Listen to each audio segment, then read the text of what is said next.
All right, another afternoon, another Sports Nothing But Sports. Nate McMillan, Kevin Pritchard, they spoke on behalf of their team, the Pacers. Kevin, of course, the president of basketball operations for the Pacers, and Nate, the head coach of the Pacers. And we're joined by the great Mark Montieth from markmontieth.com, Pacers.com. How you doing, Mark? I'm doing great. Good to be with you again. Good to be with you. How did you think this went? What's the takeaway for you from this media availability? Yeah, I thought it was good. It was nearly an hour long, and I thought all the questions that begged to be asked were asked, and good answers were given. I guess the main takeaway is that Kevin Pritchard feels like he's going to be really aggressive. You know, he is not going to hesitate to pursue anybody in free agency, and that finances are not really a problem. You know, he says that Herb Simon has told him that if you can get a guy, get the guy, you know, and we're not going to refuse to pay for the right players. So that's probably what fans wanted to hear the most, or wanted to know, is that can they go after the premier free agents? You know, the likelihood of getting a Kevin Durant or whatever, obviously very small, but there's guys out there who are really good, who might become even better, who it seems to me like the Pacers will take a run at. And that means that they would lose some of their own guys, some free agents. And I tried to do some math in my head and see how many guys were mentioned and how many times during. And so Bojan, they really want to keep. I didn't hear Thad a lot. I didn't hear Darren Collison's name once.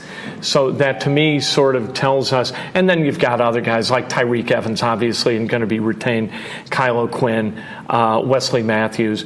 But of those core guys who've been around for a little bit, I thought, okay, Darren's a ghost, and they're really going to go as deep as they can in their pocket to keep Bojan. Yeah, related, I think O'Quinn could be brought back as a minimum guy, third-string center. I thought he was excellent in that role. He might get a better offer elsewhere, who knows. But Bojan, I think partly because his name was brought up, he was talked more about. To me, it's a blank slate. You know, you don't know as you wade into free agency what other teams might offer one of your guys that you're interested in keeping. You don't know what other players might become available to you, to your surprise, that you think is a little bit better than some of your current free agents. So to me, it's impossible to map out or predict. Bojan spoke of very highly, and it wouldn't be a surprise at all to bring him back, but at what cost? What if another team offers X amount and you don't think he's worth X? Or again, what if another small forward, flexible guy who you like a little bit better becomes available? So, you know, the question always gets asked, are there any untouchables? To me, there are never untouchables. Even if you have a superstar player, you might be able to get an even better one, or a package of players that you think improves your team. So to me, it's just totally wide open, and you wade into it and see what happens. Bojan is an elite level shooter, and letting an elite level shooter go with the premium that's paid to shooters these days would seem to be, I mean, you got to spread the court, right? Yeah. And if you don't have Bojan to do it, then who? You got to have 40% three-point shooters, you know, and he is one of those. And I like Bojan, and it's been really impressive how he's emerged his 2 years with the Pacers. Yeah. You know, people thought he was a certain kind of player when he first came here, and he's been much more than that. My question about him, or concern, is will he rise to the occasion in the biggest moments? You know, I don't consider him a clutch player. He was better in that regard this year. I thought he did hit some big shots at the end of games, but his playoff performances on the whole have not been that great. He had a couple of games against the Cavs. He had a 30-point game in Game 3. Ooh. Yeah, he was really good. He was really good. So he's capable of that, but you know, they tried to go to him at the end of games to get a game-winning shot. No. He's not athletic enough to create that shot, you know, so I don't blame him necessarily. To me, he's your third scorer or fourth scorer even. If he's that guy for you, or even an off-the-bench guy who comes in and brings some offense, then he could be really good. The Pacers were forced to put him in the role of your lead scorer this year, and he's not really suited for that, in my opinion. So in the right role, he's very good, but if he's your third scorer or off-the-bench guy, how much are you willing to pay for that? You know, so that all factors in, and you got to figure that out. And that's Vic. Yeah. Vic's the guy at the end of the game. You can go 4-low with Vic and create a shot. With Boyan, you can't. You go 4-low with Vic, or with Boyan, it's all over. Yeah. They a couple games in a row on that one West Coast trip where they lost all 4 but were competitive in 3 of them. A couple games he had a chance to either force overtime or win. He got off a shot, but it wasn't a real good shot. Or the OKC game here when he took that shot from the wing and Wes Matthews tipped it in for the game winner. Boyan's just not capable of creating a shot for himself or someone else, I don't think. And he's a decent defender. He's a good shooter. But I'm not convinced you can't get somebody better there. And if you don't, that's okay, too, if you have the right talent around him. Corey Joseph we haven't talked about yet. Yeah. I like Corey. I like the way he fits on the team. He's likely a guy you don't have to go way deep into your wallet to keep. What do you think about Corey Joseph? I think there's a good chance he's back, but I think people would agree he's a backup. So if he's back, who's your starter? Are you going to throw Aaron Holiday into that mix? That's a big jump Interesting forward. Answer from Nate about Aaron Holiday. Obviously they like him, and we all see the potential. I think now he's got the beneficiary of being the backup quarterback who people are going to give a lot of a lot of optimism to. If you just look at the raw numbers, it was up and down. He wasn't a great shooter. His assist to turnover ratio was nothing special. I think he's got a chance to be a really good player. Do you want to throw him into a starting role his second year? I don't know. There would be an adjustment process there. He's capable, though, and we saw it, of scoring like 17 points in 16 minutes. Yeah. When he gets hot, he's terrific. I think defensively, he looked like a rookie in the NBA, but like a rookie who could develop into a really good defender. I agree. He's got long arms. He believes in defense. It's been emphasized within the family. So I think he's very willing to do it, and I think he's cut out for it. So I do agree. He's got potential to be very good. You're taking a risk by throwing him in there. And again, his role will depend on what you might be able to get in free agency. What if you do get an established starter as a point guard in free agency somehow, or work some kind of trade? So his role will depend on what else happens, I think, in free agency. But I think he's going to be a really interesting guy to follow, going forward. He's got playmaking skills. He's athletic. He looks like a good shooter, even though his percentages aren't that great. Right. And like you said, he's a solid defender. So I think he's got the tools to be very good. It's interesting as you look around and you plot a starting lineup minus the free agents, other than maybe Doug McDermott at the 3, who you'd say, okay, we've got to do something about this. The other guys, if you've got a guy like Holiday at the point, Vic at the 2, and Holiday's got some things to prove yet, and then you've got Domas and Miles down low. You kind of look at the 3, and if you plug Boyan in there, you've kind of got, minus Vic, you got a bunch of guys who are like you're not going to get.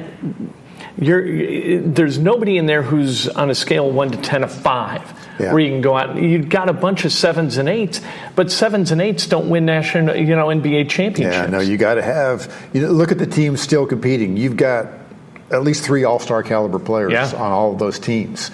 The Pacers, you have Oladipo. So how do you get others? Maybe you get somebody in free agency, but the likelihood is that you develop from within. That you somehow get Miles Turner and or Sabonis to that level. Maybe Aaron Holiday. That's a lot to ask of the 23rd pick in the draft. Exactly. But I asked Nate about developing from within because I think some of these guys do have a great opportunity to improve. Turner, if he develops a low post game where you got to guard him down there, would be great. Sabonis, to me, can be a 3-point threat. He hit better than 50% of his 3-pointers this year, and it wasn't a great sample size, but it wasn't going 1 for 2 either. And he shot it well in OKC as a rookie through the first 30 games of the season. So he can be a legitimate 3-point threat. So you could have 2 6'11" guys. If they could both post up and step out and hit threes, that's a problem for the defense, I think. And then you add a 3 who's a 40% 3-point shooter, have a point guard who can create and hit shots, and, of course, Oladipo presumably is the 2. Then you got something. Maybe you can compete with the elite teams. So. You know what it sounds like, though? It sounds like a 50-win team in the East, and that's exactly what the Pacers are, right? Pretty much, yeah. I thought they were going to be 54 this year, and I think they would have if they had Oladipo all season. They got the 48 without him for the most part. So, yeah, I mean, you've got to have superstars. You look at Boston's got a first, second, and third pick in the draft, plus Gordon Hayward, plus Al Horford. That's a lot of talent. Philadelphia's got that young core who could just keep getting better and better if they don't self-destruct. You've got some teams out there with a whole lot of raw talent, and somehow you've got to find a way to match that. And there is something to be said for the continuity and chemistry that can sometimes overcome raw talent. Right. But you've got to have raw talent, and Kevin Pritchard made that clear. He knows, obviously, you've got to have all-star talent out there to compete for something. And right now the Pacers have one. And with the draft, they're not going to get it.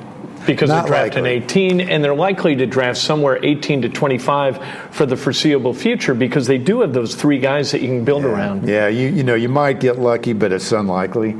Maybe you can trade up. A guy like, I think Adetokounmpo went 12th, if I remember right. Every now and then there's a rare opportunity. Right. But, yeah, at 18, you're not likely to. And the same thing that's why, to me, the expectations for Holiday might be unreasonable, because he was the 23rd pick in the draft. Right. Travis Best was the 23rd pick in the draft, and I think those guys are somewhat similar. And Travis Best was a really good backup point guard throughout his career and an occasional starter. A good guy to have on your team, but he wasn't going to be an all-star. And to people kind of, to me, talk as if they think Holiday is going to be an all-star caliber player. Would be great if he is, but I think it's unfair to expect that. Travis Best, you mentioned his name. All I can think of is the bucket he made against the Bucks. Yeah, in game the playoffs, Game 5, and then yes. banging it for 22 seconds out in front, and then we're boogered and we can't get up a decent shot. I say, like you're pulling your hair out, but that one shot, that was a glorious moment for the guy. He hit that one, and he also hit a game winner against the Bulls in the '98 playoffs. So, Reggie had that infamous or famous shot. Yeah. And the other home game. Game 6? Yeah, it was the other home. I get him confused, but the other home game, Travis Best hit the game winner, played really well. I think, Travis Best did pound it too much, but I think it's gotten blown out of proportion, because a lot of times we all see how teams run down the clock and then try to get a shot at the end. Yeah. Part of that was him. They told him, run the clock down, use your quickness to beat somebody off the dribble. So he's out there dribbling down the clock, and people are booing him or yelling at him for, pounding the ball. But that's exactly, we see it today. We see Bogdanovic stand 30 feet from the basket and then wait for the clock to get down to 7 or 8. Then he makes a move. So part of that was Travis Best doing what he was told to do. There is nothing that drives Indiana basketball fans crazier than a guy dribbling out 20 seconds of the clock. And I don't like it either as a strategy. Why not move the ball and try to get a good shot? Obviously, the thinking is... You can always go back to Travis and have him bang it. Yes. Right. Yeah. But I think the coaches are thinking, well, you lessen the odds of a turnover if you're not passing the ball around, but you hardly ever get a good shot out of those situations where one guy tries to create something. I don't see very many baskets. So I would rather run a play, run the offense, and run somebody off a pick and get a shot. But you don't see that very often. This seems to be an enormously important offseason, more important than others, because of just the sheer tonnage of free agents and kind of where this team is in its development, with Sabonis and Turner both being 22, 23. And this is a big offseason. Huge offseason. And I asked Kevin about that, and he acknowledged, the immensity of it. The only one that immediately comes to mind that it was anything like this was back in 96, you had Dale Davis, Antonio Davis, and Reggie Miller all being free agents. Right. That was a question of, we got to re-sign these guys. You weren't trying to replace them. You were trying to re-sign them, and they did. In this case, you're going to have to replace a lot of guys. You're not bringing all 7 back. You're not you're probably not bringing any more than a couple of them back. So you're going to have to make a whole lot of decisions, and you have to do it quickly. Like Kevin referred to that. You've got to be calling a lot of audibles, because something's going to happen over here that causes you to want to jump in back here and make something happen. So it's going to be fascinating to watch play out. Let me go to Miles Turner for a minute, because Miles Turner, there's kind of a dichotomy in the way he's appraised as a basketball player. There's some people who think he's soft. There's some people who think, we're just seeing sort of the rough diamond that could be polished up. Where do you see Miles Turner right now as a player? Yeah, I think we have to remember he's 23. That's young. Right. He only played college ball 1 year. In some ways, he has been a disappointment of not being able to score around the basket. You would think a 6'11" guy, by the time he's in high school, would have some weapons around the basket, a jump hook or something. And he does, even when he's guarded by a 6'5" guy who switched off onto him. He doesn't seem to know how to score, and that's frustrating to watch. You got to give him a lot of credit for what he does on defense. You got to give him credit for being a 39% three-point shooter. Those are two foundations that are great. If he can just round out his game, I think he'll be fine. I think he's become a more physical player, as we've seen the last couple of years. Remember the season before this past one, he told us how one of his teammates had called him soft, and that seemed to inspire him. And I don't think he's been a soft player, this past season or the one before that, really. I just think he needs to round out a skill set. I think he needs to be able to work on things. It's great that he worked on his body and did the hot yoga stuff, but he's got to get in the gym and improve his skill set, improve his ball handling a little bit so he can take people off the dribble. But mainly just be able to score around the basket, have weapons you can go to that you can utilize on a consistent basis. It's really interesting to look at his statistics per 36 minutes or per 38. They are very consistent over the 4 years. You don't see, like with Antetokounmpo, and not to compare, I mean, Giannis is a freak, as everybody knows, but you saw growth in per 36 minutes. And with Miles, it's just very kind of static. Yeah, you could argue that his second season was his best. I mean, statistically, his numbers were the best there.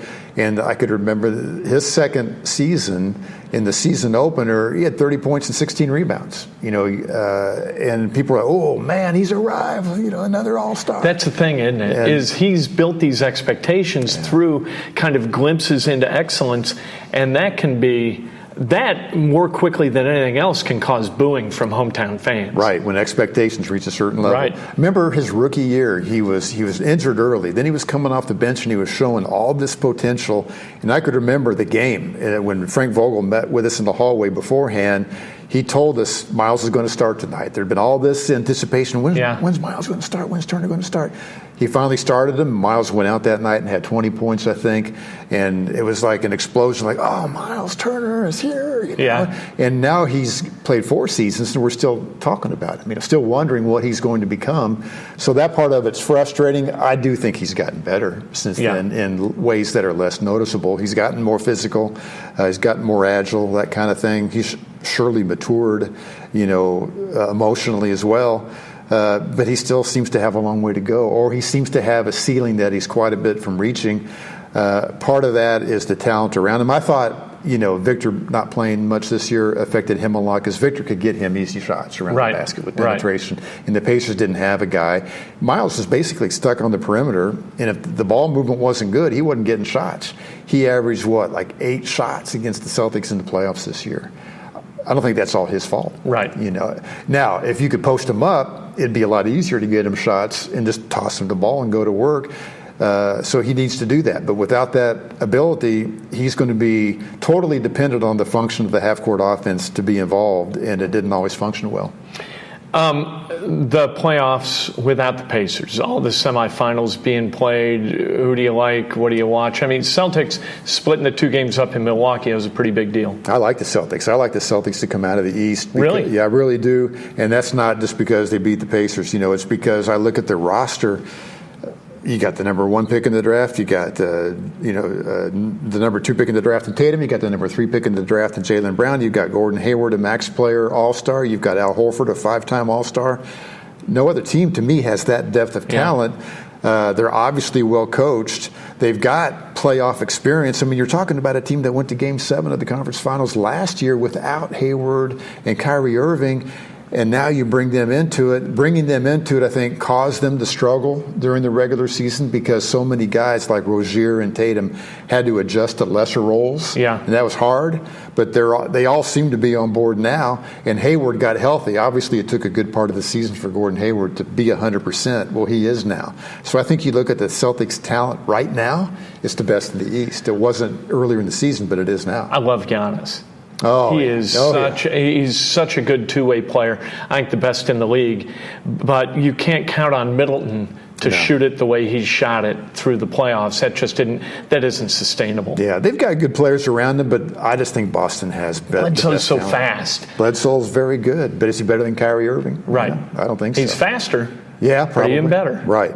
I mean, Irving is incredible in his ability to hit a difficult shot at a key point of the game. We saw that. I swear that the better you guard him, the better shooter he becomes. I really, truly wondered, is it better just to play off of him and give him an open jumper? Because I don't think he hits those as well as the ones with a hand in his face. He's fading from 18 feet with a hand in his face, and he always hits them. So he's hit game-winning shots in the finals. So to have that on your roster, I think is outstanding. I just think Boston's got the best team, and it wouldn't surprise me if they could win the championship, really, because Golden State is more vulnerable this year than in the past. Let me ask you about this. I read a piece at ESPN.com, and I've been a champion of this for a while, so it resonated with me, but that's dropping back the three-point line 2 feet and trying to make it so every shot on the floor, whether it's a 2 or whether it's a 3, you kind of average 1 point per field goal attempt. That seems to make sense. You like that? Open up the floor a little bit? Yeah, I do. The three-pointers become a problem because the shooters have become too good. Yeah. Back when it was first brought in, it was brought into the NBA in the early 80s. Guys hardly ever shot it. They'd shoot 30%. You didn't have guys knocking it down. You certainly didn't have centers stepping out and knocking it down like you do now. It's become a problem, but to extend the line, which I would be totally in favor for, you got to expand the court, and what's the practical ability to do that? You got to take out a row of seats, and teams don't want to do that. No, Rick Fuson is not going to be happy removing a row of seats. No, so I don't see how you can, We're going to what? No. That's $1 million a year. What are you talking about? I think I don't see it happening for that reason. It would be great.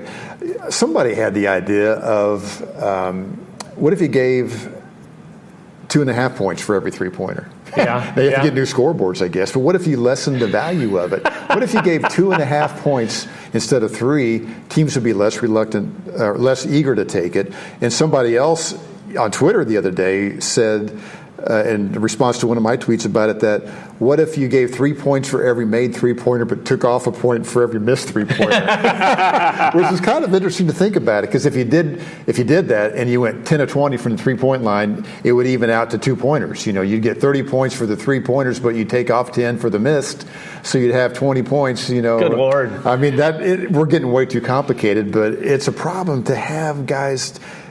You can't blame coaches for emphasizing it. Right. You have shooters, but the game isn't as fun to watch, really, if it's just a horse contest of guys jacking up threes. There were 2 other ideas in this piece. One was that each home court, they get to put the three-point line where they want. What, like 15 feet? They could do it however, or just not even have one. So it's like baseball, and like a home field advantage with the Green Monster at Fenway or the short porch at Yankee, all that stuff. So there would be different home courts. They'd have to keep it consistent throughout the season. You couldn't monkey with it game to game. But then another idea, which I think is completely preposterous, is to allow goaltending on three-point shots, just not through the rim. You can't take it through the rim, but goaltending's legal on a three-point shot. A lot of times, though, when the shot goes up, you don't know if his foot was across the line or not. You roll your dice. Interesting. I think it's a problem. I just don't know what you do about it. Are you going to make everybody get new scoreboards and give 2.5 points? You know what you could do, though, because we don't want to watch guys stuck in a corner like George Hill. Yeah. So if you make it 25-9, but you have it angle into the sideline, so it's like wing to the top of the key extended. You could extend that, and then you take the corner 3 out of play, and that makes a little bit of sense. But I don't think that the guys running the business operation are going to want the court widened, by 2 feet on each side. Yeah, that does make sense. Get rid of the corner 3. Start the three-point line, 20 feet out from the floor or whatever, and then have it go, 25 feet or whatever, farther out. Because how often do we see a guy hit a three-pointer in the corner? Oh, but he was stepping out. He was out of bounds. Right. There's so little space there for a guy to wedge himself into to get a shot. So just take that out of play entirely, and just have all the three-pointers be straight out from the basket on the perimeter, not on the sides. and have it be farther, that would make sense to me, actually. Let me ask you about this. So James Harden, he's whining and bickering about the officials. At what level do you grade officiating in the NBA? I think it's good. It's as good as it's ever been. Has there ever been a season when people thought officiating was good at any level? No. High school, I could remember Bob Knight on a rampage in the early 80s about Big Ten officiating. Right. He was literally yelling at Wayne Duke, the commissioner, during games about officials. He was on a rampage. So people are always going to be unhappy with the officiating. Back in the ABA days, Kent, the stat crew hung a couple of referees in effigy from the rafters. They made dummies of referees and hung them from the rafters at the Coliseum. Thank you, Mark. Really appreciate it. This has been Sports Nothing But Sports, talking about the Pacers today. What we'll talk about tomorrow, who knows? We're going to do it, though, on Breakfast with Kent at 8 o'clock on Facebook Live, and then on Periscope at about 8:10, and then Sports Nothing But Sports. I do know what we're talking about tomorrow, and to whom. It's going to be the great Evan Altman from CubsInsider.com. He's going to join us just short of 3 o'clock to talk about the Cubs and the decision the Cubs have made to leave Addison Russell down in Iowa for the time being. We do that tomorrow just before 3 o'clock. Can't wait to talk to you then. All brought to you by the great people at Today's Dentistry. Dr. Mike O'Neill, simply the best. Give him a call, 317-849-2933. Thank you, Mark.